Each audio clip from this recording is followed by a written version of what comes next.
الحمد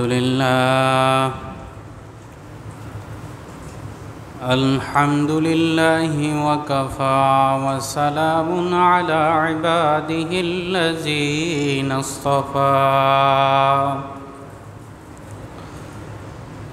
أما بعد فأعوذ بالله من الشيطان الرجيم بسم الله الرحمن الرحيم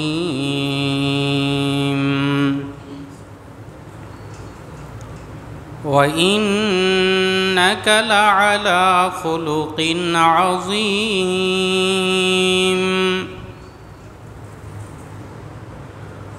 وعن عائشة رضي الله تعالى عنها قالت لم يكن رسول الله صلى الله عليه وسلم فاحشة ولا متفحشا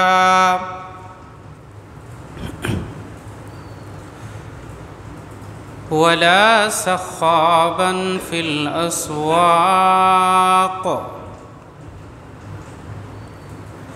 ولا يجزي بالسيئة السيئة ولكن يعفو ويصفح أو كما قال عليه الصلاة والسلام صدق الله المولانا العظيم وصدق رسوله النبي الكريم ونحن على ذلك لمن الشاهدين والشاكرين والحمد لله رب العالمين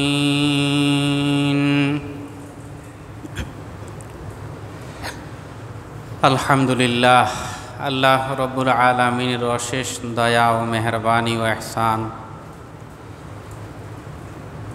আল্লাহ আমাদেরকে শারীরিক সুস্থতার পাশাপাশি আল্লাহর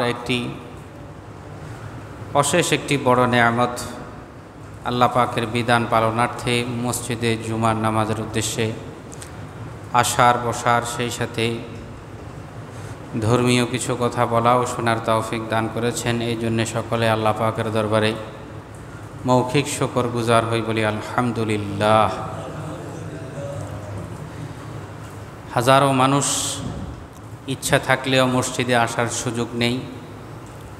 কেউ হসপিটালের বেডে শোয়া, কেউ তার নিজের ঘরে অসুস্থতার দরুন শোয়া, এভাবে প্রত্যেকেই কেউ অনিচ্ছায় হেলায় খেলায় গাফলতির কারণে মসজিদে আসার সেই তৌফিক হয় না। সব বিষয় মিলিয়ে রব যাকে পছন্দ করে তাকেই তার ভালো কাজ আর নেয়ামত ভোগ করা, ভালো কাজের তৌফিক নসিব করেন। আল্লাহর অশেষ দয়া, প্রত্যেকটা মানুষ কিছু না কিছু রোগশোকে সবাই আক্রান্ত, কিন্তু আল্লাহ যে আমাকে মসজিদ পর্যন্ত আসার তৌফিক দান করেছেন, ভালো কাজ করার তৌফিক দান করেছেন, এটা অশেষ রহমত, অশেষ দয়া রবের। আর যদি এই রহমত আর দয়াকে দয়া মনে করে, রহমতকে রহমত মনে করে, অসুস্থতাকেও রহমত মনে করে আলহামদুলিল্লাহ পড়ি, তো আল্লাহ নেয়ামত আরও বৃদ্ধি করে দেবে। এত নেয়ামত বৃদ্ধি করবেন যে আমি গণনা করেও শেষ করতে পারবো না। ওয়া ইন তাউদ্দু নি'মাতাল্লাহি লা তুহসুহা।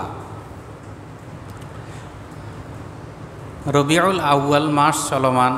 আমরা গত জুমায় রসুলের সিরাত এবং মিলাদ সংক্রান্ত কিছু আলোচনা করেছি। এই জুমায় রাসূলুল্লাহ সাল্লাল্লাহু আলাইহি ওয়াসাল্লামের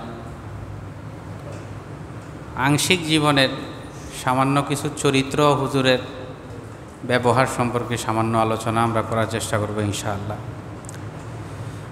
আমরা বলেছি রসুলের মিলাদ তথা রসুলের জন্ম এটা আলোচনার বিষয়, পালনীয় বিষয় না। রসুলের সিরাত আলোচনার বিষয়, রসুলের জীবনী আলোচনার বিষয়, পালনীয় ও বিষয়। কোরআনুল কারীমে আল্লাহ রাব্বুল আলামিন হুজুরে আকরাম সাল্লাল্লাহু আলাইহি ওয়াসাল্লামের চরিত্র সম্পর্কে আল্লাহ বলেন, ওয়া ইন্নাকা লা আলা খুলুকিন আযীম।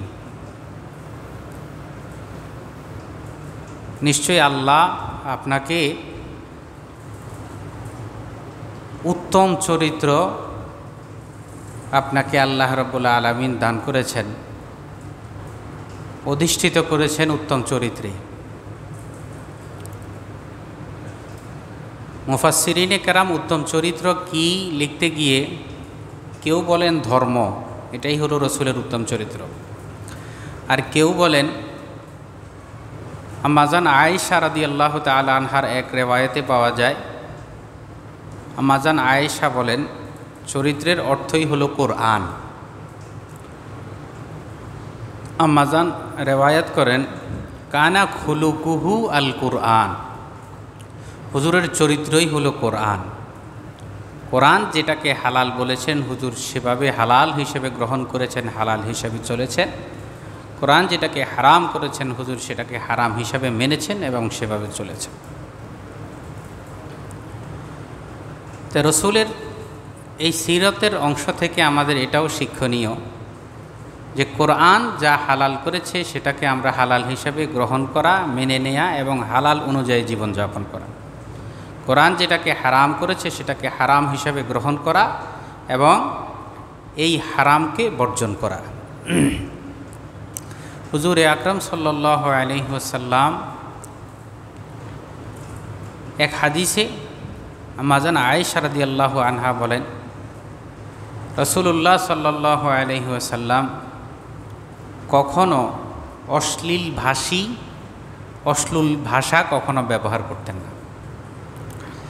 লাম ইয়াকুন রাসূলুল্লাহ সাল্লাল্লাহু আলাইহি ওয়াসাল্লাম ফাহিশান, হুজুর কখনো ফাহেসা কথা কখনোই রাসূলুল্লাহ সাল্লাল্লাহু আলাইহি ওয়াসাল্লাম বলেননি।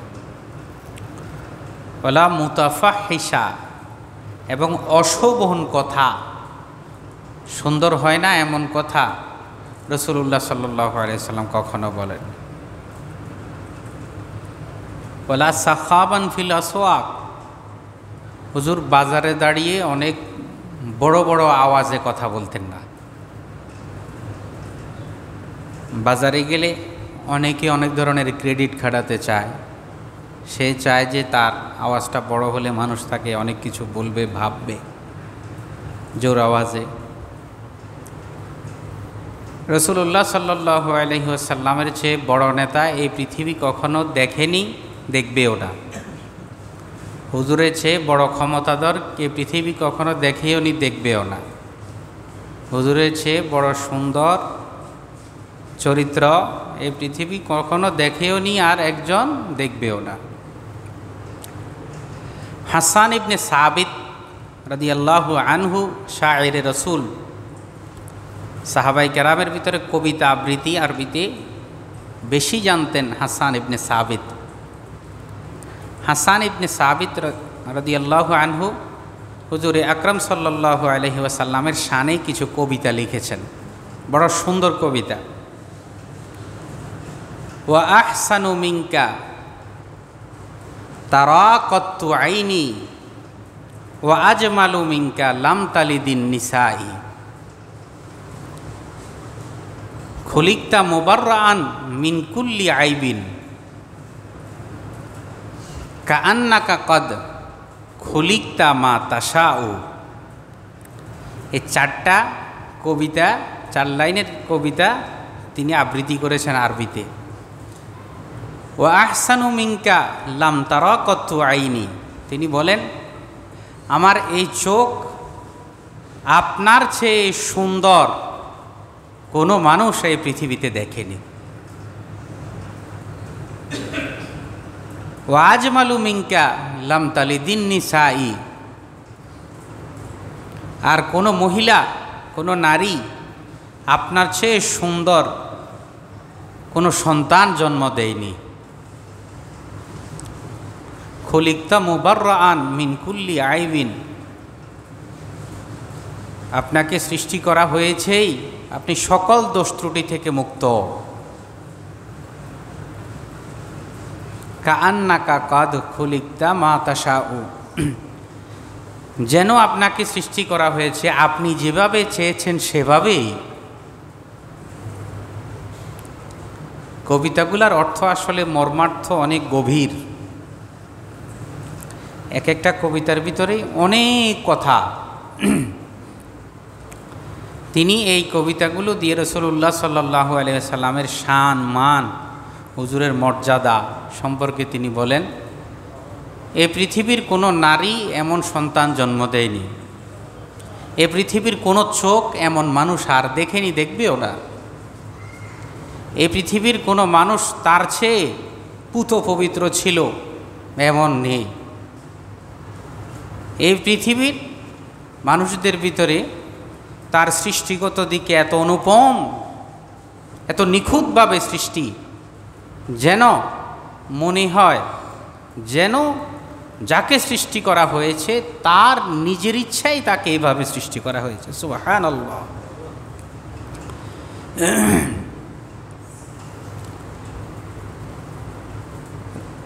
এবং হাদিসের শেষ অংশে আয়েশা রাদিয়াল্লাহু আনহা বলেন, ওয়ালা ইয়াজজি বিসাইয়্যাতি সাইয়্যাতা,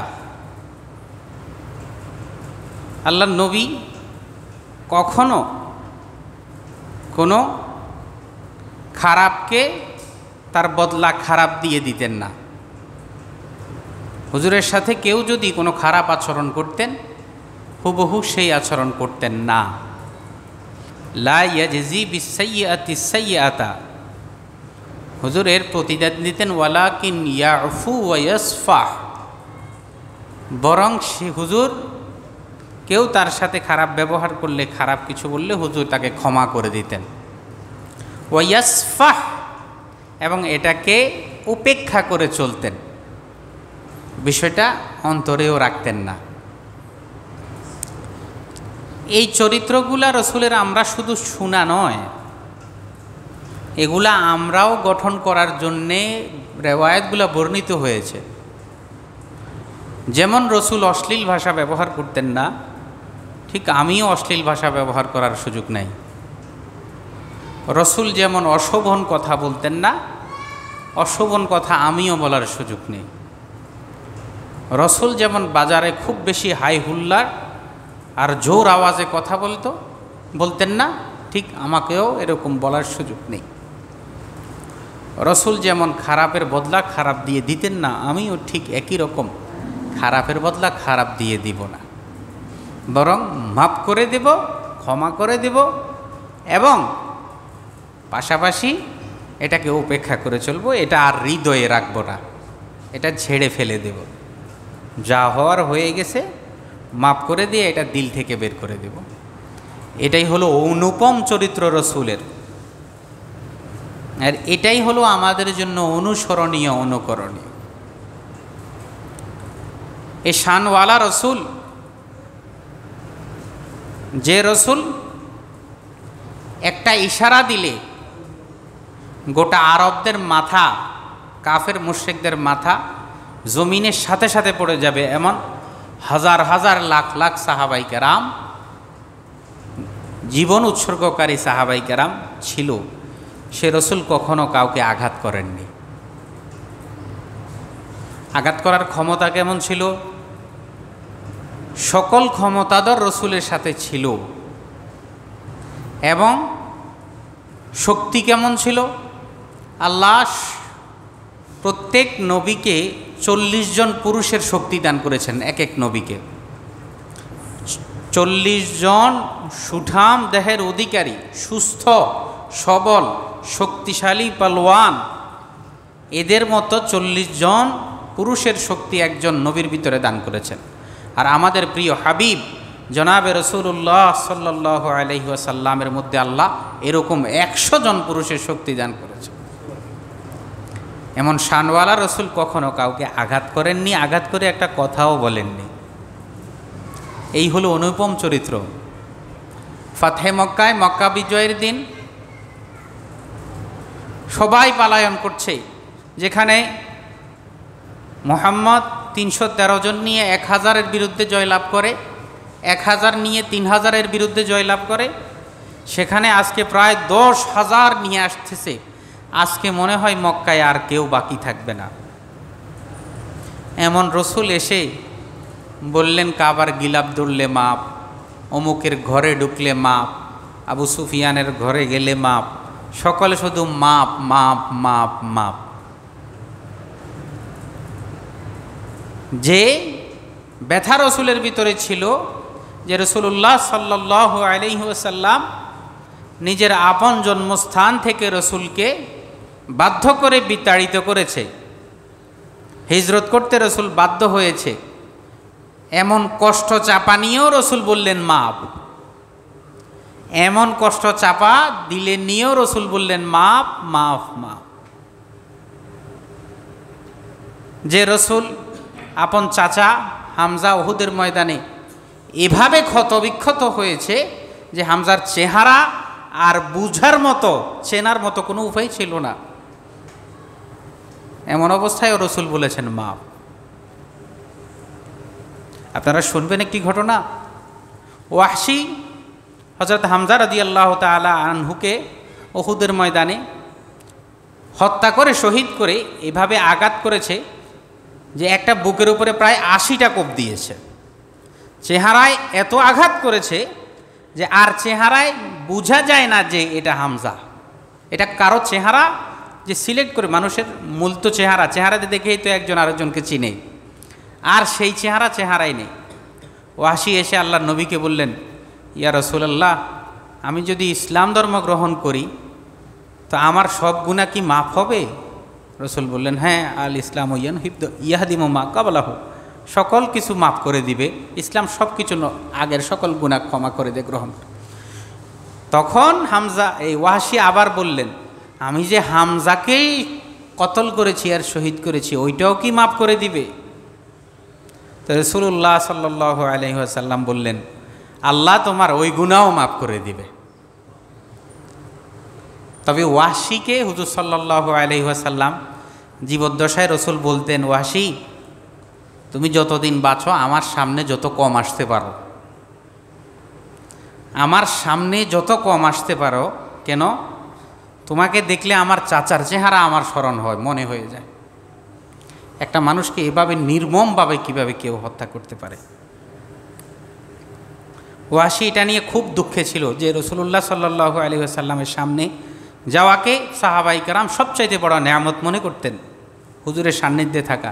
সেখানে রসুলের সামনে গেলে রসুলের ওই কথাটা মনে হয় বিদায়। রসুল বলেন, যদি তুমি আমার সামনে যত কম আসতে পারো। তারপরেও রাসূলুল্লাহ সাল্লাল্লাহু আলাইহি ওয়াসাল্লাম সকলকেই ক্ষমা করে দিয়েছেন। এই ক্ষমার গুণ অনেক মহৎ একটি গুণ। ভাইয়ে ভাইয়ে ঝগড়া হয়, ভাইয়ে বোনে ঝগড়া হয়, পরিবারে পরিবারে ঝগড়া হয়, বন্ধু বন্ধু কথা কাটাকাটি হয়। এভাবে একই জায়গায় থাকলে, কত চাকরি করতে গেলে, ব্যবসা প্রতিষ্ঠানে বলেন, শিক্ষা প্রতিষ্ঠানে বলেন, এগুলাতে টুকটাক সমস্যা প্রায় সময় হয়। এই জন্য এগুলো মনে না রাখা, সব ছেড়ে ফেলে দেওয়া, ছেড়ে ফেলে দিয়ে হুজুরের চরিত্র গ্রহণ করা। যা ছিল রসুল ওয়ালাকিন ইয়াফু, হুজুর মাফ করে দিতেন, এবং যেটা ছিল এটাকে উপেক্ষা করে চলতেন, এটা আর দিলে রাখতেন না। এই রসুলের অনুপম চরিত্র আমরা গ্রহণ করি। এটা শুধু আমি বললাম, আপনারা শুনলেন খুব মন দিয়ে, আমরা শুনলাম, কেউ বলল, কেউ শুনল, এই চরিত্র গ্রহণ করলাম না, আসলেই কোনো ফায়দা নেই। বরং এই চরিত্র গ্রহণ করা, রসুলের সিরাত আমাদের জন্য অনুসরণীয়, অনুকরণীয়, পালনীয়। রসুল থেকে এই অনুপম চরিত্র আমরা গ্রহণ করি। আপনারা তো যারা ইতিহাস পড়েছেন, যারা শুনেছেন, সকলেই জানেন 13 বছরের মক্কি জীবন রসুলের কত কষ্টে কেটেছে। শিয়াবে আবি তালেবের ভিতরে 3 বছর আবদ্ধ ছিলেন রসুলের পরিবার। খাওয়ার জন্য ঠিকমতো পানিও পেতেন না, খাবারও পেতেন না। গাছের পাতা খেয়ে সাহাবাই কেরাম রসুল জীবন কাটিয়েছেন 3 বছর। সাহাবিরা বলেন আমরা খাবারের অভাবে গাছের পাতা খেতে খেতে আমাদের দাঁত পড়ে দাঁতের মাড়ি পর্যন্ত নষ্ট হয়ে গেছে। এমন রসুল এত কষ্ট পাওয়ার পরেও বলছেন মাফ, এরপরেও বলেছেন মাফ, ক্ষমা। ক্ষমার গুণ মহৎ একটি গুণ। পৃথিবীতে আপনি কাউকে ক্ষমা করতে পারবেন না, তো কিয়ামতেও আশা করা যায় না আল্লাহ আপনাকে ক্ষমা করবে। আর আপনি যদি কাউকে ক্ষমা করতে পারেন, তো কিয়ামতেও আশা করা যায় আল্লাহ আপনাকেও ক্ষমা করবে। ক্ষমার গুণ খুব মহৎ একটি গুণ। এই জন্যে যার সাথে যার যত বিষয়ই হোক সবগুলা মিটমাট করে চলা। এতে এক ভাই যখন এগিয়ে আসে, অন্য ভাই তাকে বুক দেয়া, পিঠ নয়। যে আগে যাবে সে সওয়াব পাবে ডাবল। সে যখন আপনার সাথে কুশল বিনিময় করতে চাইবে, আপনাকে জড়িয়ে ধরতে চাইবে, তখন আপনি তাকে পিঠ দিবেন না, আপনি বুক দিবেন, আপনিও তাকে ধরেন যে ভাই হয়েছে, যা হয়েছে হয়েছে, শেষ। আপনি তখন পিঠ দিবেন না, পিঠ দিলে আপনি ধরা খাবেন। আর এটা রসুলের শানও না, রসুলের উম্মতের শানও না এটা যে পিঠ দিবেন বুক মেলাবেন। ক্ষমার গুণ মহৎ একটি গুণ। ক্ষমা, সকলেই সকলকে ক্ষমা করবেন। হুজুরে আকরাম সাল্লাল্লাহু আলাইহি ওয়াসাল্লাম, আমি তো বললাম রসুল এত শক্তি থাকার পরেও কাউকে কখনো আঘাত করেননি। হযরতে আনাস রাদিয়াল্লাহু আনহু বলেন, আমি রসুলের 10 বছর খেদমত করেছি, আর আমার বয়স ছিল খুব কম। হুজুর আমাকে কিছু বললে কখনো আমি যেতাম, কখনো করতাম না। অনেক সময় অনেক জিনিস ভেঙেও ফেলছি। রসুল কখনো আমাকে এটা বলেননি যে তুমি এটা কেন করলা, এটা কেন করলা না, এটা কেন করলে, এটা কেন করলে না। হুজুর একটা মুস্কি হাসি দিতেন যখন দেখতেন কোনো সমস্যা দেখা দিয়েছে, আর বলতেন ছোট মানুষ কী করবে। এই ধরনের গুণ এখতিয়ার করা এই উম্মতের জন্য লাজিম আর আবশ্যক। তো ক্ষমার গুণ আমরা সকলেই গ্রহণ করি। সম্মানিত মুসল্লিয়ানে কেরাম, আপনারা এখানেই অনেকেই এলাকার আছেন, কেউ দূরের আছেন, কেউ বাইরেরও আছেন, অনেকেই ছাত্ররা আছে, মাদ্রাসা শিক্ষকেরা আছে। আমি আপনাদের কাছে আজকে কিছু কথা বলবো, আপনারা একটু মন দিয়ে শুনবেন। যারা বাইরে আছেন আপনারা ভিতরে চলে আসুন। যুব সংঘের লোকেরা যারা আছেন তারাও ভিতরে চলে আসেন, আপনারা সবাই। আমি এই মাদ্রাসায় আজকে আমার রানিং 11 বছর, প্রায় শেষ দিকে 11 বছর। এখানে আমার বাড়ি খুব দূরে না, আপনারা যারা জানেন আমার বাড়ি নারায়ণকরা, আমার বাড়ি এখানে। আমি আমার পড়ালেখার লাইফ এক মাদ্রাসা, খেদমতের লাইফও আপনাদের এখানে মাদ্রাসা এবং মসজিদ উভয়টা মিলিয়ে এই মাদ্রাসায় প্রথম। দীর্ঘ 11 বছর আমি এই মসজিদে খেদমত করে যাচ্ছি, আপনাদের মাদ্রাসায়ও খেদমত করে আসতেছি। আমার ব্যক্তিগত কারণেই আমি দেশের বাইরে যাব, এই কারণে আমি আজকে থেকে এখানে আমার স্বইচ্ছায় আমি অব্যাহতি দিচ্ছি। জুমা এবং মাদ্রাসা উভয়টাই, দেশে থাকলে মাদ্রাসা না হলেও আমি আপনাদের সাথে সম্পর্ক থাকতেও আমি মসজিদে নামাজ পড়াতাম। পরিবেশ পরিস্থিতি মানুষকে অনেক কিছু করতে বাধ্য করে। অনেকেই এখানে মনে করেন আপনারা আছেন এখানে, যারা আছেন আপনাদের অনেকের মানসা, অনেকের মনের চাহিদা যে হুজুর থাকুক আমাদের এখানে নামাজ পড়াক, এবং অনেকেই বলেছেন যে আপনি এখান থেকে যাবেন না, আপনি আমাদেরকে এভাবে রেখে যাবেন না। যারাই বলেছেন, আসলে তাকদীরের ফয়সালা তো কারো হাতে থাকে না, এটা আমরা সকলেই বিশ্বাস করি। তাকদীরের ফয়সালা কারো হাতে নয়, এটা আল্লাহর হাতে। জোর করে ধরেন আমি থাকলাম, আল্লাহ যদি আমার হায়াত উঠিয়ে নেয়, আমি আর থাকা সম্ভব? আপনি নিয়ত করলেন যে হুজুরের পিছনে আমি যতদিন আছি নামাজ পড়ব, তো আপনাকে আল্লাহ উঠিয়ে নিলে আপনি থাকতে পারবেন? সম্ভব? এভাবে অনেককেই আল্লাহ রাব্বুল আলামিন অনেক জায়গায় যাকে যেখানে নেওয়া দরকার তাকে আল্লাহ সেখানেই নিবেন, আর এটা এভাবেই দুনিয়া চলে। আমি আসার আগে আপনাদের এখানে খতিব ছিল না, আবার আমি না থাকলেও আপনাদের এখানে খতিব থাকবে। মাদ্রাসায় শিক্ষক ছিল না, আবারও থাকবে। এভাবেই পৃথিবীর নিয়ম, এভাবেই চলে যাবে। আসলে নামাজ পড়াতে গিয়ে এখানকার জুমা আমি হাতে গোনা, আমার মনে হয় না আমি আজকে 11 বছরের ভিতরে 6টা জুমা মিস দিয়েছি, এর বেশি হবে না। 52-54 জুমা পড়ে এক বছরে, এর ভিতরে 11 বছরে আমার 6টা জুমার বেশি আমি মিস করিনি। আমি যদি কোথাও খুব প্রয়োজন না হয় আমি জুমা পড়াতাম আপনাদের এখানে। আর এটা আমার একটা, আপনাদের কাছে বলি, আমার এটা খুব আনন্দের একটি জায়গা ছিল আপনাদের এই মসজিদটা। আমি খুব স্বাচ্ছন্দ্যে এখানে নামাজ পড়াতাম, আমার ভীষণ ভালো লাগতো।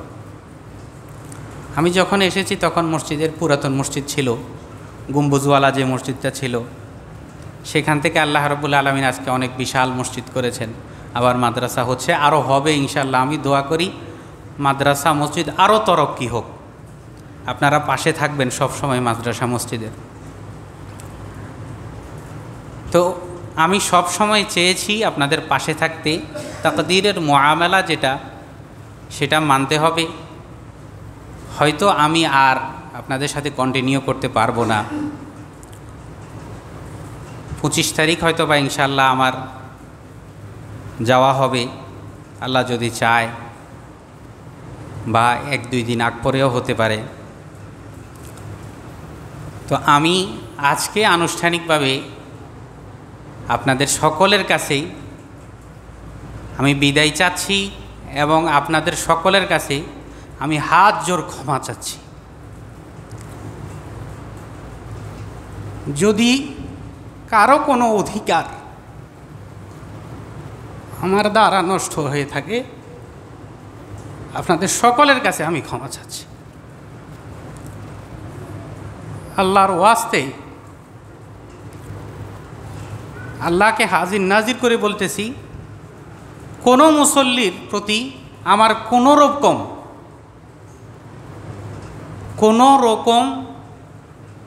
কষ্ট বা কোনো রকম কটু কথা, কোনো কিছু আমার দিলের ভিতরে নেই। আমার জন্য সকল মুসল্লি সমান। আমার জন্য সভাপতি সেক্রেটারি যেমন, আমার জন্য প্রতিদিন খেতে খাটে কাজ করে যে, তারাও সমান। বরং সভাপতি সেক্রেটারির চেয়ে আপনারা বেশি আমার সাথে সম্পর্ক। ওনারা বাইরে থাকে, ওনারা আসে, সময়ে সময়ে আসে। আপনাদের সাথে আমার প্রত্যেক জুমা প্রতিদিনই প্রায় দেখা হয়। আমি পরিবেশ পরিস্থিতির কারণে মানুষ অনেক কিছু করতেই বাধ্য হয়, এই জন্য আমি চলে যেতে হচ্ছে, তাকদীরে আছে। আপনাদের সকলের কাছে আকুল আবেদন করছি, কেউ আমার বিষয়ে যদি, যে অনেক সময় আমি বয়ান করতে অনেক গরম হয়ে কথা বলেছি, অনেক সময় বয়ান করতে গিয়ে অনেক ধরনের কথা বোঝাতে গিয়েও আপনাদেরকে বলেছি, অথবা পার্সোনালিও অনেকে কথা বলতে গেছেন আমার সাথে, তখনও অনেককে অনেক ধরনের বুঝিয়েছি, কখনো গরমে কখনো নরমে, যাকে যেভাবে বোঝানো যায় এভাবে আমি বুঝিয়েছি। এতেও যদি কারো কোনো কষ্ট পেয়ে থাকেন, মনে থাকে, তো আল্লাহর ওয়াস্তে আমি আপনাদের কাছে ক্ষমা প্রার্থী। আমাকে ক্ষমা করবেন আপনারা ইনশাআল্লাহ, আমাকে ক্ষমা করবেন তো আপনারা ইনশাআল্লাহ। আমার উপর আপনাদের মধ্য থেকে কারো কোনো আমার উপরে কষ্ট নেই তো? আমি ঘোষণা দিয়েছি আপনাদেরকে, আপনাদের কারো প্রতি, এখানে যারা আছেন উপস্থিত অনুপস্থিত, অনেকেই এখানে ঢাকা চিটাগাংয়ের অনেকে আসে, এখন নেই, ওনাদেরও কারো প্রতি আমার কোনো প্রকারের কষ্ট নেই। আমার দিল একদম খোলা করে আমি আপনাদের সকলের সাথে ভাই হিসেবে আমি আপনাদের কাছে ক্ষমা চাচ্ছি এবং ক্ষমা করেছি। এবং এটা যেহেতু আমার এলাকারই মাদ্রাসা মসজিদ, আমি এখানে আসব, এখানে আমি যেখানেই থাকি এখানে আমার আসা যাওয়া থাকবেই ইনশাআল্লাহ, আসা যাওয়া থাকবেই, আপনাদের সাথে সম্পর্ক থাকবেই, সকলের সাথে কথা হবে। আমি চাই মাদ্রাসা এবং মসজিদের সাথে আপনারা যেভাবে সম্পৃক্ত আছেন আপনারা এভাবেই সম্পৃক্ত থাকবেন। মাদ্রাসা মসজিদের সাথে সম্পৃক্ত থাকলে অন্য ফায়দা থেকে নিজের ফায়দা বেশি। এগুলা ধর্মীয় প্রতিষ্ঠান, এর সাথে লেগে থাকলে দুনিয়া এবং আখিরাতের কল্যাণ আপনাদের জন্য আসবেই ইনশাআল্লাহ। এখন যেভাবে আছেন সকলেই লেগে সকলেই এভাবে থাকবেন, পারবেন ভাই ইনশাআল্লাহ? আমি যদি থাকি ইনশাআল্লাহ আমি জুমা হয়তো আরও 1-2 জুমা পড়াবো যদি সময় সুযোগ হয়, আর যদি না হয় তো আজকেই আপনাদেরকে বলে দিচ্ছি। এবং আপনাদের কাছে আরও একটি দাওয়াত দিচ্ছি, যেসব মুসল্লিরা এখানে নামাজ পড়েছে এই সকল মুসল্লিদের কাছে আমার পক্ষ থেকে মেসেজটি পৌঁছিয়ে দিবেন যে আপনি হয়তো ছিলেন না, হুজুর আপনার কাছে ক্ষমা চেয়েছে, এবং ওনাকেও বলবেন যে উনি যাকে চিনে, যারা এখানে নামাজ পড়েছে আমাকে চিনে, আমার সাথে সম্পর্ক ছিল আছে, ওনাদের কাছেও এই মেসেজ পৌঁছিয়ে দিবেন যে হুজুর চলে যাচ্ছে, হুজুরের কাছে হুজুর ক্ষমা চেয়েছে, হুজুরকে ক্ষমা করে দিবেন। আর যদি সম্ভব হয় দেখা করা সম্ভব হলে সকলে দেখা করবেন, আমার বাড়িও দূরে না, আর আমি আসব, মাদ্রাসায়ও আসব, সময় হলেই আমি আসব, আপনাদের সাথে দেখা করে যাব ইনশাআল্লাহ। আজকে আনুষ্ঠানিকভাবে আমি আপনাদের পক্ষ থেকে বিদায় নিচ্ছি। বিদায়ের অর্থ শুধুমাত্র আমাদের শরীরটা একটু বিচ্ছেদ হবে, আমাদের শরীরটা একটু বিচ্ছেদ হবে, আমাদের মন থেকে কেউ কাউকে বিদায় দেয়নি, আমি আপনাদের কাউকে মন থেকে বিদায় দেয়নি। আমি আশা করব আপনারাও কেউ আমাকে মন থেকে বিদায় দিবেন না, শুধু আমাদের হয়তো দেখাশোনা কম হবে, এতটুকুই আমি আনুষ্ঠানিক আপনাদের থেকে বিদায় নিচ্ছি। আল্লাহর ওয়াস্তে আপনারা সকলেই আমাকে ক্ষমা করে দিবেন, এবং আমি যে উদ্দেশ্যে যাচ্ছি আল্লাহ যাতে আমার এই উদ্দেশ্য ভরপুর কামিয়াবি দান করে, সকলে দোয়া করবেন ইনশাআল্লাহ। আমাদের মোতাওয়াল্লি সাহেব কিছু কথা বলবেন, আপনারা একটু মন দিয়ে শুনুন।